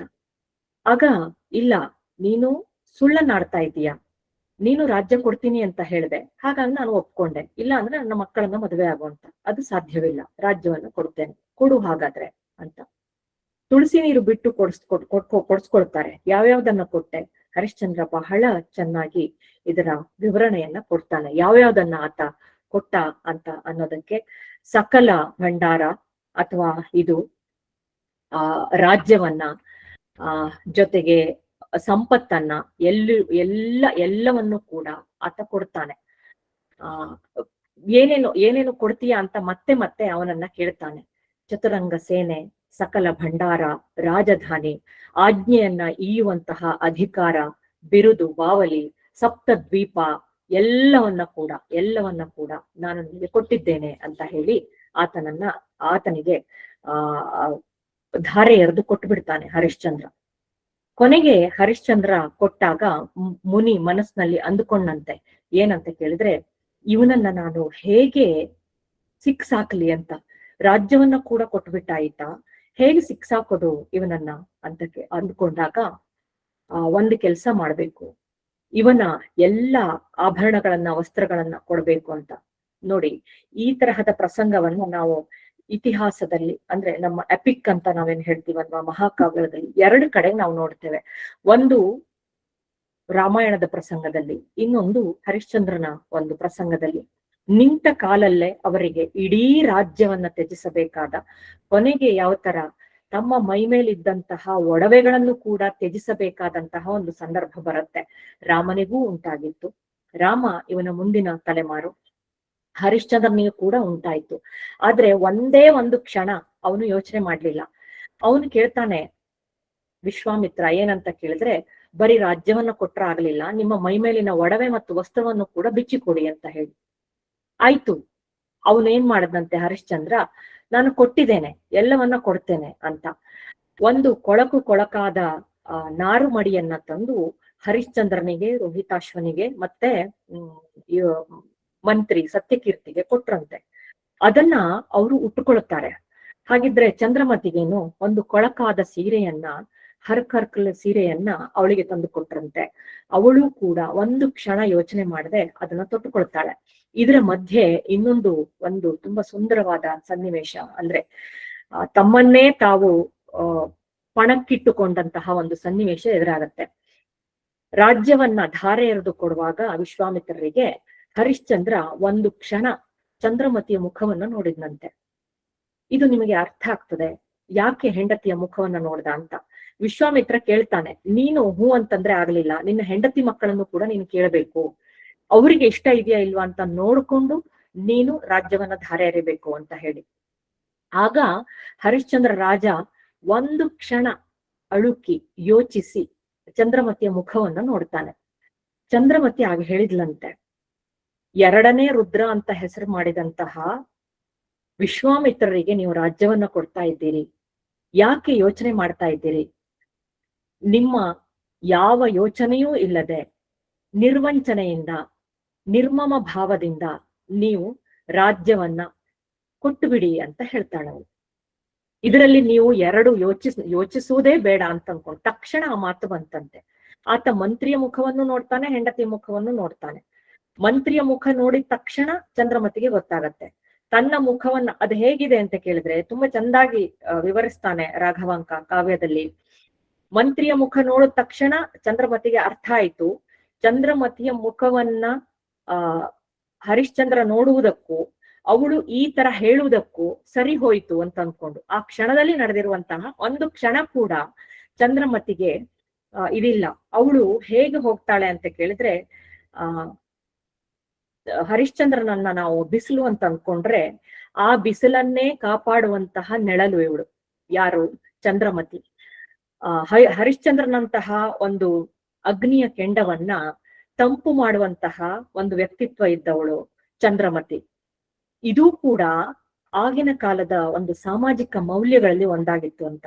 ನಮ್ಮ ಬದುಕನ್ನ ಹಂಚಿಕೊಂಡವರು, ಹತ್ತಿರ ಇದ್ದವರು ಈ ರೀತಿಯಾದ ನಡೆಯನ್ನ ತೋರಿಸಿದ್ರೆ ಬದುಕು ಬಹಳ ಸುಂದರವಾಗ್ತದೆ ಮತ್ತು ಗೆಲ್ಲುತ್ತದೆ ಅಂತ ಅನ್ನುವಂಥದ್ದು. ಅದು ಯಾರೇ ಆಗಿರ್ಬೋದು, ಗಂಡ ಹೆಂಡತಿ, ಮಗ ತಂದೆ, ಅಥವಾ ಅಣ್ಣ ತಮ್ಮ, ಈ ತರ ಅಲ್ಲ, ಈ ತರದ ಎಲ್ಲ ಸಂಬಂಧಗಳಲ್ಲಿ ಈ ತರಹದ ಒಂದು ನಡೆ ಇದ್ರೆ ಆ ಬದುಕನ್ನ ಬದುಕದವರು ಗೆಲ್ತಾರೆ ಅಂತ ಅನ್ನುವಂಥದ್ದು. ಕೊಡ್ತಾನೆ.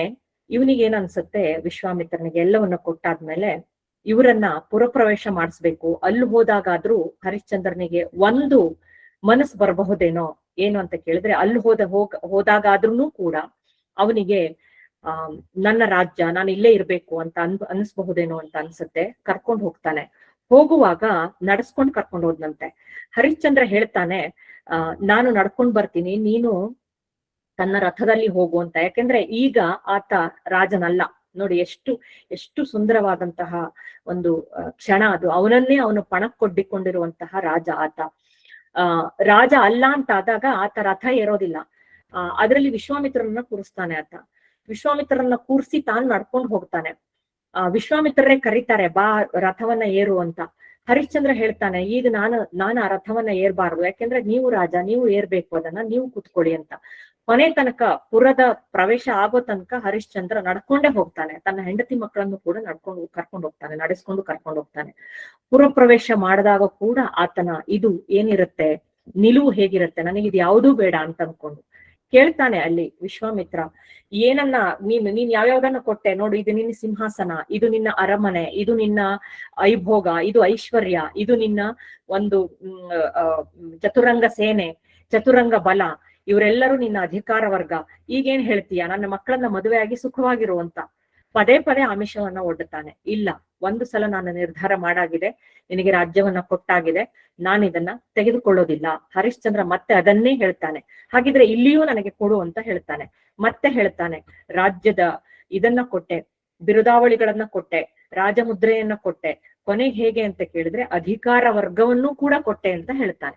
ಅಧಿಕಾರಿಗಳ ಹತ್ರನೂ ಹೇಳ್ತಾನೆ, ಇವ್ರು ಯಾರು ನನ್ನವರಲ್ಲ, ಈಗ ನಿನ್ನವರು, ನೀನು ಹೇಳ್ದಾಗೆ ಅವರು ಕೇಳ್ತಾರೆ. ಅವರಿಗೂ ಹೇಳ್ತಾನೆ, ವಿಶ್ವಾಮಿತ್ರ ಹೇಳ್ದಾಗೆ ನೀವು ಕೇಳ್ಬೇಕು ಅಂತ ಅಂದ್ಕೊಂಡ್ಬಿಟ್ಟು. ಒಂದು ನಿರ್ಮಮತೆಗೆ, ನಿರಹಂಕಾರಕ್ಕೆ ಅಥವಾ ನಿಸ್ಪೃಹತೆಗೆ ಇದು ಸಾಧ್ಯ ಇಲ್ಲ. ಒಂದೇ ಒಂದು ಮೋಹ ಇದ್ರೂ ಕೂಡ ಮನಸ್ಸಿನಲ್ಲಿ ಒಂದೇ ಒಂದು ಕ್ಷಣ ಅಧಿಕಾರದ ಮೋಹ, ಭೋಗದ ಮೋಹ, ಅಥವಾ ಇನ್ನು ಯಾವುದೇ ರೀತಿಯ ಐಶ್ವರ್ಯದ ಮೋಹ ಇದ್ರೂ ಕೂಡ ಈ ಒಂದು ನಡೆ ಖಂಡಿತ ಸಾಧ್ಯವಿಲ್ಲ ಅಂತ ಅನ್ನೋದು. ಯಾವ ಧೀರನಿಗೆ ಆದ್ರೂ ಒಂದು ಕ್ಷಣ ಆತ ಅಧೀರನಾಗ್ತಾನೆ. ಆದ್ರೆ ಈತ ಒಂದು ಕ್ಷಣ ಕೂಡ ಯೋಚನೆ ಮಾಡ್ಲಿಲ್ಲ, ಕೊಟ್ಟು ಬಿಡ್ತಾನೆ, ಎಲ್ಲವನ್ನೂ ಕೊಡ್ತಾನೆ. ಪುರದ ಜನರೆಲ್ಲ ಇವನು ಹೀಗೆ ಕೊಟ್ಟು ಕಾಡಿಗೆ ತೆರಳುವಾಗ ಅತ್ತರಂತೆ. ರಾಘವಾಂಕ ಅದನ್ನ ಬರೀತಾನೆ. ಪುರದ ಪುಣ್ಯವೇ ಪುರುಷ ರೂಪದಿಂದ ಹೋಗುತ್ತಿದೆಕೋ ಅಂತ ಅಂದ್ಕೊಂಡು. ಹೇಗಿದೆ ಅಂತ ಕೇಳಿದ್ರೆ, ಇಡೀ ಕಾಶಿಯ ಪುಣ್ಯವೇ ಅಥವಾ ಇಡೀ ಅಯೋಧ್ಯೆಯ ಪುಣ್ಯವೇ, ಸಾರಿ ಕಾಶಿ ಅಲ್ಲ, ಅಯೋಧ್ಯೆಯ ಪುಣ್ಯವೇ ಪುರುಷನ ರೂಪದಲ್ಲಿ ಹೋಗ್ತಾ ಇದೆ. ನಮ್ಮ ಇಡೀ ಒಂದು ಮನುಕುಲದ ಪುಣ್ಯ ಹೋಗ್ತಾ ಇದೆ, ಪ್ರಜೆಗಳ ಪುಣ್ಯವೆಲ್ಲವೂ ಅವನ ರೂಪದಲ್ಲಿ ಹೋಗ್ತಾ ಇದೆ ಅಂತ ಗೋಳಿಟ್ರಂತೆ ಪ್ರಜೆಗಳೆಲ್ಲರೂ ಕೂಡ. ಆಗ ವಿಶ್ವಾಮಿತ್ರ ಹೇಳ್ತಾನೆ, ನಿಂದು ಮುಗಿಲಿಲ್ಲ, ನನ್ನ ಸಾಲವನ್ನ ನೀನ್ ತೀರಿಸ್ಬೇಕಾಗಿದೆ. ಮುಂಚೆ ಯಜ್ಞದಲ್ಲಿ ಒಂದು ಷರತ್ತನ್ನ ವಿಧಿಸಿದ್ದ. ಅಂದ್ರೆ ಯಜ್ಞ ಮಾಡುವಾಗ ಹರಿಶ್ಚಂದ್ರ ರಾಜ ಆನೆ ಮೇಲೆ ನಿಂತುಕೊಂಡು ಒಂದು ನಾಣ್ಯವನ್ನ ಚಿಮ್ಮಿದ್ರೆ ಎಷ್ಟು ಸಂಪತ್ತು ಆಗ್ತದೋ ಅಷ್ಟು ಸಂಪತ್ತನ್ನ ವಿಶ್ವಾಮಿತ್ರರಿಗೆ ಕೊಟ್ಟಿದ್ದ. ವಿಶ್ವಾಮಿತ್ರ, ನೀನೇ ಇಟ್ಕೋ, ನಾನು ಬೇಕಾದಾಗ ಅದನ್ನ ತೆಗೆದುಕೊಳ್ತೇನೆ ಅಂತ ಹೇಳಿದ್ರು. ಆ ಸಾಲವನ್ನ ನೀನು ತೀರಿಸ್ಲಿಲ್ಲ ಅಂತ ಮತ್ತೆ ಜಗಳ ತೆಗಿತಾರೆ. ಅದನ್ನ ತೀರಿಸ್ಲಿಕ್ಕೆ ಅಂತ ಆತ ಹೊರಡ್ತಾನೆ. ಎಲ್ಲಿ ಹೊರಡ್ತಾ ಇದೀಯಾ? ಇಡೀ ಭೂಮಂಡಲದಲ್ಲಿ ನೀನ್ ಎಲ್ಲೂ ಕೂಡ ಜೀತ ಮಾಡಬಾರ್ದು, ಸೇವೆ ಸಲ್ಲಿಸಬಾರ್ದು, ಅದರಿಂದ ಹಣ ಸಂಪಾದನೆ ಮಾಡಬಾರ್ದು. ಹೇಗೆ ಕಂಡೀಷನ್ ಹಾಕ್ತಾನೆ ವಿಶ್ವಾಮಿತ್ರ. ಏನಂತ ಕೇಳಿದ್ರೆ, ನೀನ್ ಕೃಷಿಯನ್ನು ಕೂಡ ಮಾಡಿ ನೀನು ಹಣ ಸಂಪಾದನೆ ಮಾಡಬಾರದು, ಆದ್ರೆ ನನ್ನ ಸಾಲ ತೀರಿಸ್ಬೇಕು. ಹರಿಶ್ಚಂದ್ರ ಅದೆಲ್ಲದಕ್ಕೆ ಒಪ್ಪಿಕೊಳ್ತಾನೆ. ಹೇಳ್ತಾನೆ, ಹಾಗಾದ್ರೆ ಎಲ್ಲಿಗೆ ಹೋಗ್ತೀಯಾ ನೀನು? ಎಲ್ಲಿ ಹೋಗಿ? ಇಡೀ ಭೂಮಂಡಲದಲ್ಲಿ ಕಾಶಿ ಅದು ಯಾರ ಆಳ್ವಿಕೆಗೂ ಒಳಪಟ್ಟದ್ದಲ್ಲ, ಅದು ಭಗವಂತನ ಅಥವಾ ಶಿವನ ಆಳ್ವಿಕೆಯಲ್ಲಿ ಮಾತ್ರ ಇರುವಂತದ್ದು ಅಂತನ್ನುವಂತಹ ಒಂದು ನಂಬಿಕೆ ನಮ್ಮಲ್ಲಿದೆ.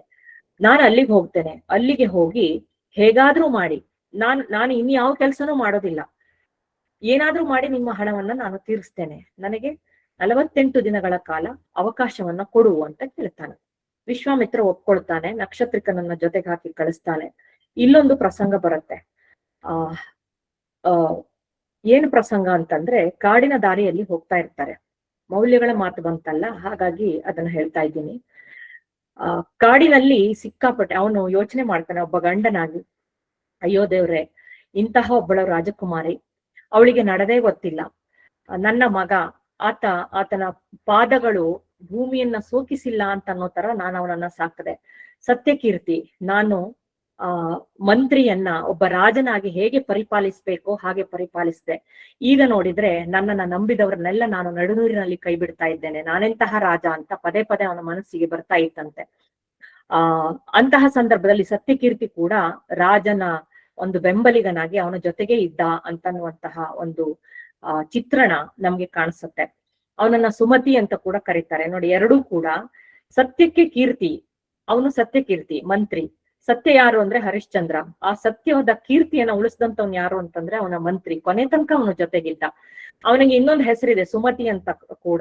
ಹೌದು, ಅವನು ಕುಮತಿ ಅಲ್ಲ. ಮಂತ್ರಿ ಮಂಡಳದಲ್ಲಿ ಈ ತರಹದ ಜನಗಳಿದ್ರೆ ಆ ಒಂದು ರಾಜ್ಯ ಗೆಲ್ಲತ್ತೆ ಅಂತ ಅನ್ನೋದು. ಸುಮತಿಯಂತಹ ಮಂತ್ರಿಗಳಿದ್ರೆ ಅದು ಕೂಡ ಒಂದು ಸಾಮಾಜಿಕ ಮೌಲ್ಯ ಆಗ್ಬೇಕು ಅಂತ ಅನ್ನೋದು. 4 ಜನ ಹೋಗ್ತಿರ್ತಾರೆ ಕಾಡಿನ ಹಾದಿಯಲ್ಲಿ. ಮುಂದೆ ಹರಿಶ್ಚಂದ್ರ ಇರ್ತಾನೆ, ಅವನ ಹಿಂದೆ ಸತ್ಯಕೀರ್ತಿ ಇರ್ತಾನೆ. ಕಾಲು ಹಾದಿ ಅದು. ಅವನ ಹಿಂದೆ ರೋಹಿತಾಶ್ವ ಇರ್ತಾನೆ. ಎಲ್ಲರಿಗಿಂತ ಹಿಂದೆ ಇದ್ದಂತವಳು ಚಂದ್ರಮತಿ. ಅವಳು ಪಾಪ ನಿಧಾನಕ್ಕೆ ನಡೀತಾ ಇದ್ಲಂತೆ. ಇವರಷ್ಟು ಜೋರಾಗಿ ಅವಳಿಗೆ ನಡೀಲಿಕ್ಕೆ ಆಗ್ತಾ ಇರ್ಲಿಲ್ಲ. ಹಾಗಾಗಿ ಆ ಕಾಲು ಹಾದಿಯಲ್ಲಿ ಎಲ್ಲರಿಗಿಂತ ಹಿಂದಿರ್ತಾಳೆ ಅವಳು.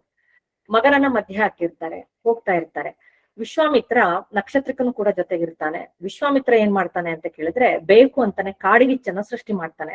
ಅವ್ರು ಯಾರು ಕಾಶಿಪುರಕ್ಕೆ ಹೋಗ್ಬಾರ್ದು ಅಂತ ಅನ್ನುವಂಥದ್ದು ದೃಷ್ಟಿಯಲ್ಲಿ ಕಾಡಿಗಿಚ್ಚನ್ನ ಸೃಷ್ಟಿ ಮಾಡ್ತಾನೆ.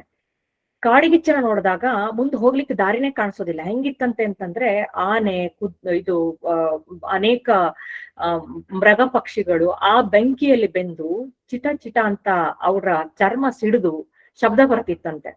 ಆ ತರಹದ ಒಂದು ಕಾಳಗಿಚ್ಚು. ಈ ಹರಿಶ್ಚಂದ್ರ ತನ್ನ ಅನೇಕ ಅಸ್ತ್ರಗಳಿಂದ, ಜಲಾಸ್ತ್ರಗಳಿಂದೆಲ್ಲ ಆ ಕಾಡು ಬೆಂಕಿಯನ್ನ ನಂದಿಸ್ಬೇಕು, ಆರಿಸ್ಬೇಕು ಅಂತ ಹೋಗ್ತಾನೆ. ಅವನ ಕೈಲಿ ಆಗೋದಿಲ್ಲ. ಸತ್ಯಕೀರ್ತಿ ಪ್ರಯತ್ನ ಮಾಡ್ತಾನೆ.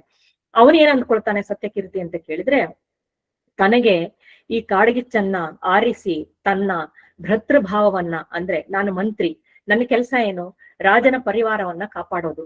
ಆದ್ರೆ ನನಗೆ ಹೇಗಾಗ್ತಾ ಇದೆ ಅಂತ ಕೇಳಿದ್ರೆ, ಈ ರಾಜನ ಪರಿವಾರವನ್ನ ಕಾಪಾಡ್ಲಿಕ್ಕೆ ನನ್ನ ಕೈಲಿ ಆಗ್ತಾ ಇಲ್ಲ, ನಾನೆಂತಹ ಮಂತ್ರಿ ಅಂತ ಹೇಳಿ ಆತ ಜೋರಾಗಿ ಅಳುತ್ತಾ ಆ ಕಾಡಿನ ದಾರಿಯಲ್ಲಿ ಅಗ್ನಿಯ ಎದುರಿಗೆ ಸೋತು ಕಣ್ಣೀರ್ ಹಾಕ್ತಾ ಕುತ್ಕೊಂಡಂತೆ.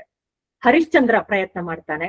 ಹರಿಶ್ಚಂದ್ರನ ಯಾವ ಅಸ್ತ್ರಗಳು ಆ ಅಗ್ನಿಯ ಮುಂದೆ, ಯಾಕಂದ್ರೆ ಅದು ತಾಪಸಿಯ ಅಗ್ನಿ, ಅದು ಅಥವಾ ಅಗ್ನಿ ಎಂಬ ತಾಪಸಿ. ಆ ಅದನ್ನ ನಂದಿಸ್ಲಿಕ್ಕೆ ಆಗೋದಿಲ್ಲ. ಅದು ಸಾಧಾರಣವಾದ ಅಗ್ನಿ ಆಗಿದ್ರೆ ಬಹುಶಃ ಆರಿ ಹೋಗ್ತಿತ್ತೇನೋ.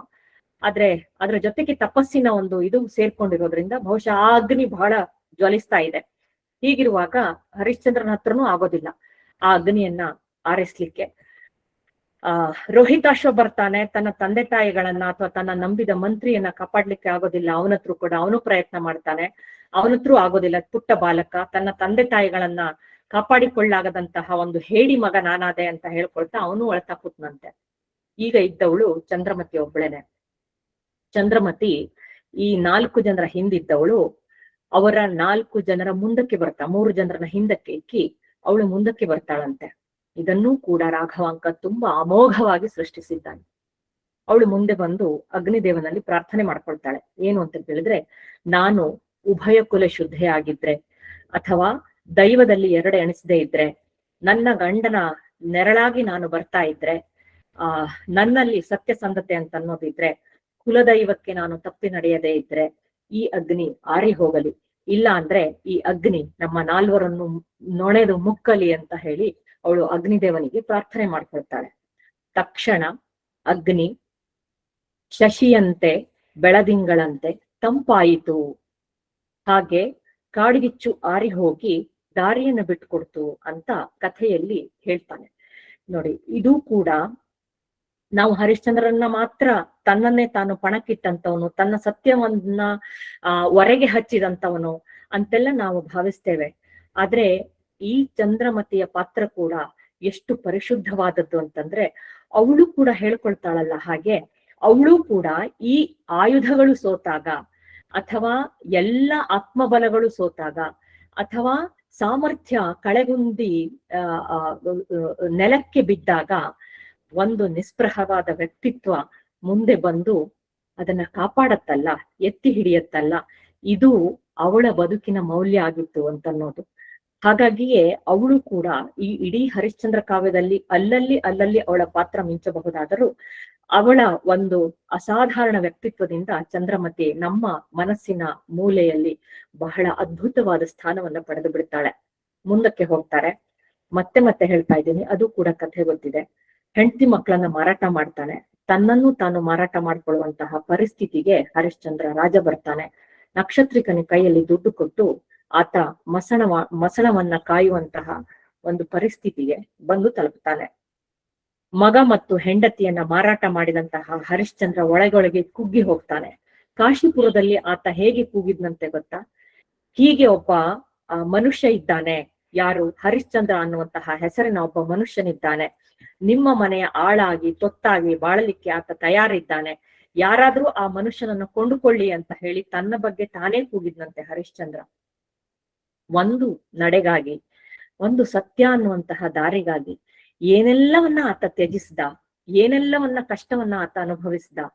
ಆದ್ರೂ ಕೂಡ ತಾನು ನಂಬಿದ ನಡೆಯಲ್ಲಿ ಆತ 2 ಎಣಿಸ್ಲಿಲ್ಲಲ್ಲ, ಕಷ್ಟ ಬಂತು ಅಂತ ಕುಗ್ಲಿಲ್ಲಲ್ಲ, ಅಥವಾ ಇದು ಯಾಕೆ ನನಗ್ ಬೇಕು, ನಾನು ಬೇರೆ ತರ ನಡ್ಕೊಳ್ಳೋಣ ಅಂತ ಒಂದು ಕ್ಷಣ ಕೂಡ ಆತನಿಗೆ ಯೋಚನೆ ಬರ್ಲಿಲ್ವಲ್ಲ.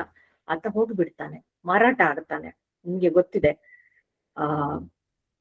ಮಸಣವನ್ನ ಕಾಯ್ಲಿಕ್ಕೆ ಶುರು ಮಾಡ್ತಾನೆ. ಮಸಣದಲ್ಲಿ ಹೇಗಿತ್ತು, ನಾವು ಮಸಣವನ್ನ ರುದ್ರಭೂಮಿ ಅಂತ ಹೇಳ್ತೀವಿ, ರುದ್ರನ ವಾಸಸ್ಥಾನ ಅಂತ ಹೇಳ್ತೀವಿ. ಅವನು ಅಲ್ಲಿಯೇ ತನ್ನ ನಿಸ್ಪೃಹವಾದ ಒಂದು ದಾರಿಯ ನಿಶಿತತೆಯನ್ನ, ನಿಖರತೆಯನ್ನ, ಧ್ಯಾನವನ್ನ ಅಥವಾ ತನ್ನ ಬದುಕಿನ ಸರ್ವ ಸುಖಗಳನ್ನ ಆತ ಅಲ್ಲಿಯೇ ಕಂಡ. ಬಹುಶಃ ಅರಮನೆಯಲ್ಲಿ ಕಾಣದೇ ಇರುವಂತಹ ಒಂದು ನಿಶ್ಚಿತವಾದ ಧ್ಯಾನಸ್ಥ ಸ್ಥಿತಿಯನ್ನ ಆತ ಅಲ್ಲಿ ಸಾಧಿಸಿದ ಅಂತನ್ನೋದು. ಅಲ್ಲೊಂದು ಪ್ರಸಂಗ ಬರುತ್ತೆ. ಅವನಿಗೆ ಹಣ ಇರ್ತಿರ್ಲಿಲ್ಲಲ್ಲ, ಹಣವನ್ನೆಲ್ಲ ತನ್ನ ಯಜಮಾನಿಗೆ ಕೊಡ್ಬೇಕಾದಂತಹ ಸಂದರ್ಭ ಇತ್ತು. ಅವಾಗ ಅಲ್ಲಿ ಅಕ್ಕಿ ಮಾತ್ರ ಕೊಡ್ತಿದ್ರಂತೆ. ಯಾಕಂದ್ರೆ ಈ ಮಸಣವನ್ನ ಕಾಯೋರಿಗೆ ಒಂದಿಷ್ಟು ಹಣವನ್ನ, ತೆರಿಗೆಯನ್ನ ಮತ್ತೆ ಅಕ್ಕಿಯನ್ನ ಕೊಡ್ಲಾಗತ್ತೆ. ಅಕ್ಕಿಯನ್ನ ಕೊಡ್ತಿದ್ರಂತೆ. ಅಕ್ಕಿಯನ್ನ ಕೊಟ್ಟಾಗ ಹರಿಶ್ಚಂದ್ರ ಏನ್ ಮಾಡ್ತಾನೆ ಅಂತ ಕೇಳಿದ್ರೆ, ಆ ಅಕ್ಕಿಯನ್ನ ಸತ್ಯಕೀರ್ತಿ ಹಾಗೆ ಕೊಡ್ತಾ ಇರ್ಲಿಲ್ಲ ಅಂತೆ ಅವನಿಗೆ. ಯಾಕೆಂದ್ರೆ ಆತ ರಾಜ, ಅದನ್ನ ಟೆಸ್ಟ್ ಮಾಡಿ ಕೊಡ್ಬೇಕು. ಅವನಿಗೆ ಹಾಗೆ ಕೊಡುವ ಹಾಗಿಲ್ಲ. ಕುದುರೆಗೆ ಫಸ್ಟ್ ತಿನ್ನಿಸ್ತಿದ್ನಂತೆ. ಆ ಕುದುರೆ ಅದನ್ನ ತಿಂತಿತ್ತಂತೆ.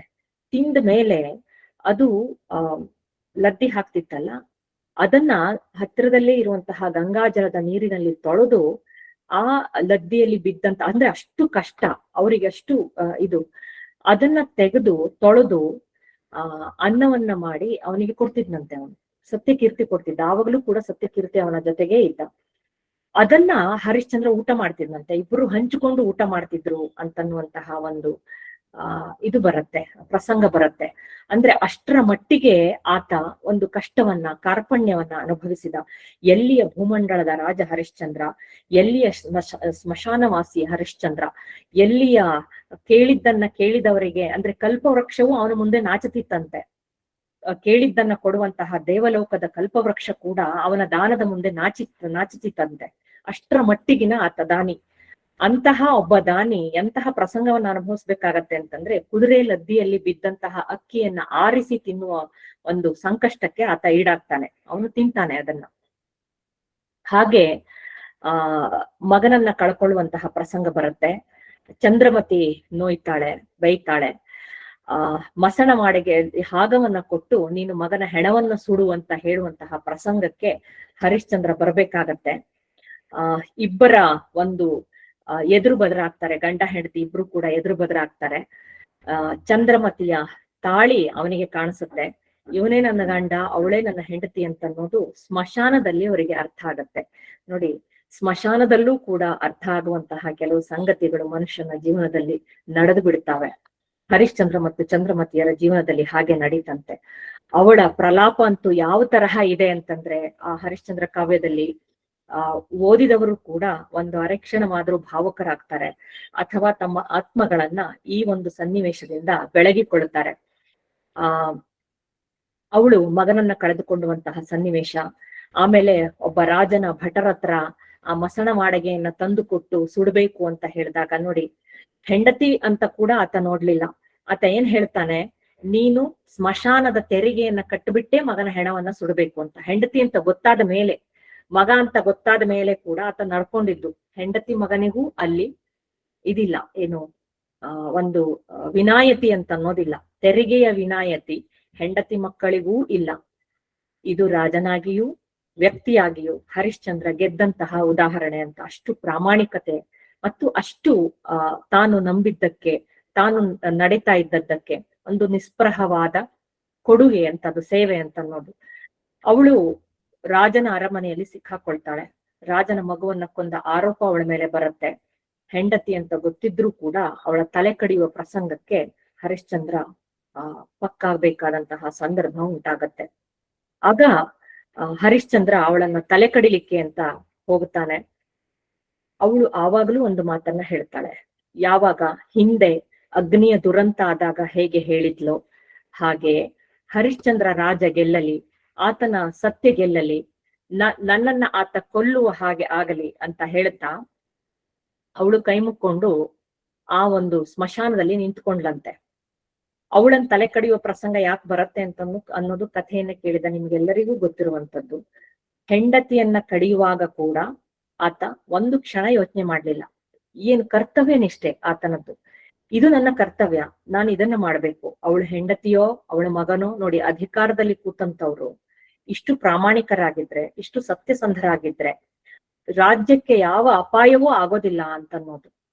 ಆತ ಹೌದು, ನಾನೇನು, ನನ್ನ ಕೆಲಸ ಏನು, ನನಗೆ ಸ್ಮಶಾನ ಕಾಯೋ ಕೆಲಸ ಸಿಕ್ಕಿದೆ, ನಾನು ಅದನ್ನ ಮಾಡ್ತಿದ್ದೇನೆ, ನನಗೆ ನನ್ನ ಮೇಲಿನವರ ಆಜ್ಞೆ ಆಗಿದೆ, ಏನು ತಲೆ ಕಡಿಬೇಕು ಅಂತ. ಯಾರು ಅವಳು? ಹೆಂಡತಿ ಇರಬಹುದು, ಆದ್ರೆ ತಲೆ ಕಡಿಯುವಾಗ ಹೆಂಡತಿ ಹೌದಾ ಅಲ್ವಾ ಅಂತ ನಾನು ಯೋಚನೆ ಮಾಡೋ ಹಾಗಿಲ್ಲ. ಆಜ್ಞೆ ಆಗಿದೆ, ಅದನ್ನ ಈಡೇರಿಸ್ಬೇಕು.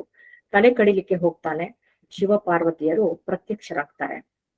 ಅಲ್ಲಿಗೆ ಆತನ ಸತ್ಯ ಗೆದ್ದಿತು ಅಂತ.